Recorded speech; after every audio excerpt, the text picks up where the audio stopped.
guys, welcome to Indog Kurudo Kitchen. For today's video, magluluto na naman po tayo ng special na pansit, sotanghon at bihon. Paghahaluin po natin siya guys. Simple-simple lang po yung gagawin. Of course, meron po tayong sotanghon dito at ang ating bihon. Pagsasamahin po natin at ang ating mga gulay na, of course, masarap na repolyo guys. At meron po tayong red bell pepper at saka pasasawag po natin chicken at saka pagigisa po natin yung sibuyas. Magigisa na po tayo guys. Meron din po tayong carrots at saka syempre pantimpla po natin mamaya guys. Toyo po. Toyo po yung gagamitin natin. Lagay na po natin yung ating chicken cubes guys. At saka yung ating chicken. Ayan. Ayan. Mabilis lang po gagawin guys. Ayan, madalian lang kung gagawin natin. Pansit, sotanghon, bihon. Ayan. Tapos, syempre, pag magigisa na po kayo, isisin nyo na po agad yung ating chicken, guys. Isisin nyo po. Lagyan nyo po ng patis para marinamnam po yung ating chicken, guys. Ayan. Ayan, gisa-gisain lang po natin siya, guys. Gisa-gisain lang po natin. Ayan, lakasan po natin yung apoy, guys. Mabilisan lang po ito, guys. Ayan, sabihin natin yung ating anuin lang po muna yung chicken. Lutuin nyo po mabuti yung ating chicken guys. Kailangan lutong-luto yung chicken natin dahil ayaw po natin mag-aalburuto yung ating chicken guys. Ayan. Tapos lagay na po natin yung ating gulay. Naluluto na po yung ating chicken guys. Ayan. Luto-luto na po tayo guys. Kasi hahawin po natin ito mamaya guys. Hahanguin po natin siya. Dahil ayaw naman natin ma-overcook yung ating gulay guys. Tapos po, timplahan po natin ng liquid seasoning guys. Liquid seasoning. Lagyan po natin siya ng toyo. Ayan.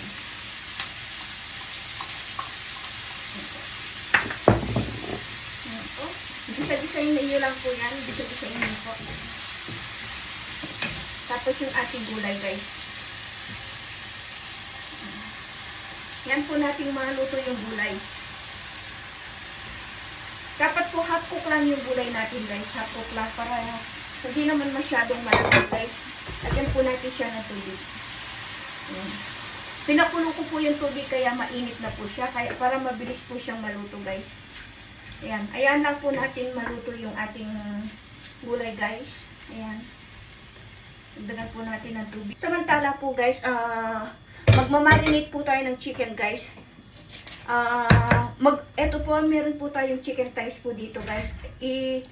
I-ano po natin siya guys. Ilalagay po natin siya sa air fryer po. Yan. Timplahan po natin siya ng liquid seasoning guys. Liquid seasoning. Yan po. Lagyan po natin siya ng patis. Yan, patis. Meron din po siyang asukal guys. Asukal. Lagyan po natin siya ng ketchup guys. Lagyan po natin siya ng ketchup. Ayan. Lagyan po natin siya ng brown sauce din po. Ayan. I-air fry po natin siya guys. Ayan po. Siyempre, kailangan marami po sangkap lalagay natin. Meron pong smoked paprika po dito. Smoked paprika. Meron pong onions. Onion salt po. Ayan. Onion salt. Tapos meron po tayong garlic granules po. Yan. Siyempre, masarap po na, siyempre, lalamasin po natin siya guys. Lalamasin po natin para manuot po yung sangkap po guys. Ayan. Mabilis pong malalagay yung sangkap po niya guys. Ayan po. Diretso na po ito sa air fryer. Hindi na po kailangan ng maraming oras na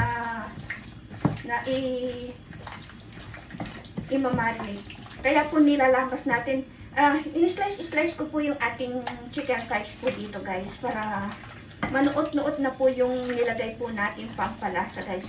Dagdagan po natin siya ng brown sauce. Masarap po itong brown sauce na to. Para na po siyang, pag naluto po siya, para na po siyang barbecue style po siya guys. Ayan po. Hindi na po natin yung ating air fryer guys. Habang pinapakulo po natin yung gulay sa ating pansit guys. Ayan po. Yan. Magugas lang po ako ng, hindi na po magugas pala. punasan ko na lang po. Dahil ilalagay na po natin siya sa ating air fryer na sosyalin, guys. Yan po. Ito po yung air fryer po natin. Dito natin po siya iluluto, guys. Ayan po. Yung ating chicken thighs po. Ayan. Ayan.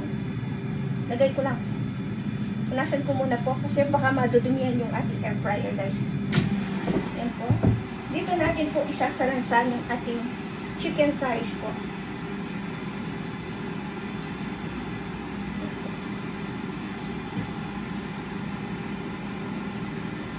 Para na po siyang chicken barbecue paglabas po nito, guys.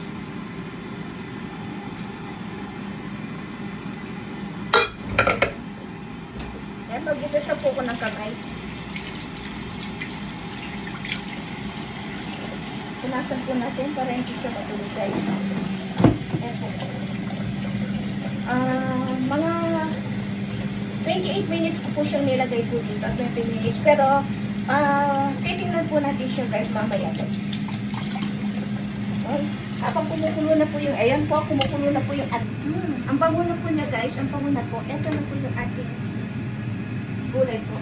Hahanguin na po natin siya, guys, dahil ayaw po natin ma-overcook ang ating gulay. Ayan po. Tanggalin na po natin siya sa ating ito po. Gagamit po ako ng panguha po sa ating gulay, guys. Ayan po, napakaganda po ng ating gulay. Tamang-tama lang po yung pagkakaluto, guys. Hindi po siya overcooked. Tamang-tama lang po siya. Luluto na po na natin yung ating bihon, guys. At saka sotang corn. Ayan. Yan po natin siya kumulo muna, guys. Pakuluan na po natin yung ating sotang corn at saka bihon, guys. Yan, naluluto na po yung ating bihon at saka sotang corn, guys. Bago natin po ibabalik yung gulay natin.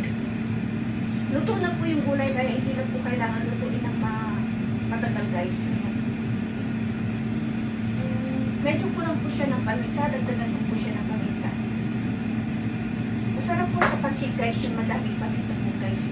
Malasa po. Ang bawi po niya.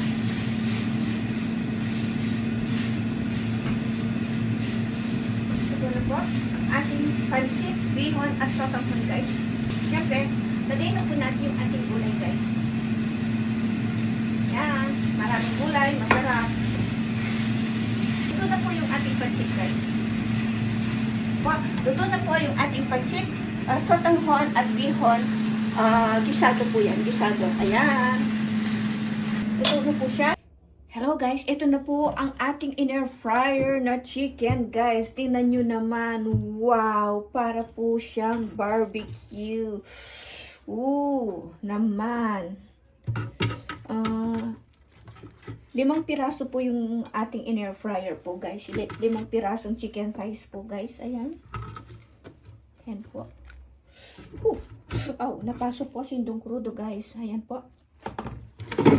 Ayan po. Ito na po yung finished product po ng ating chicken barbecue in-air fryer po natin, guys. Yan. Yan. At saka yung ating nilutong pansit, guys. Ayan, magka-partner po sila. Ayan. Hope you like it. Ayan. Hope you like it. Ayan. Please follow and share.